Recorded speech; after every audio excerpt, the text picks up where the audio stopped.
আমার ইউটিউবে আমি যদি কেউ সাবস্ক্রাইব তুলি আমার চ্যানেল আমার সমস্যা হবে, কারণ আমি কেউ চ্যানেল তুলতে পারবো না, কেউ সাবস্ক্রাইব। তুমি কি প্রমাণ আছে আমার সাবস্ক্রাইব যে আমি তুলছি?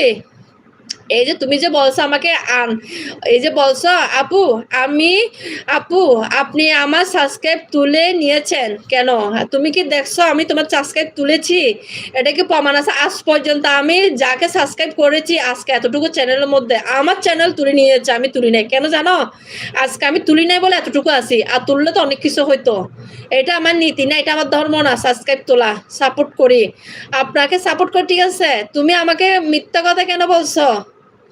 তুমি যদি আমি যদি তোমাকে সাবস্ক্রাইব তুলতাম আমার কমেন্ট আমার ভিডিও যাইতো না, আমার লাইভ যাইতো না, আমার কোনো অস্তিত্ব যাইতো না। এটা হচ্ছে একটা সাবস্ক্রাইব যারা তুলে ফেলবে তাদের লাইভ কোনোদিন সামনে আসবে না, তাদের ভিডিও কোনোদিন আসবে না, এটা মাথায় লাগবে। লাইভ তো কোনোদিন আসবে না, সাবস্ক্রাইব যদি তুলে ফেলি তোমার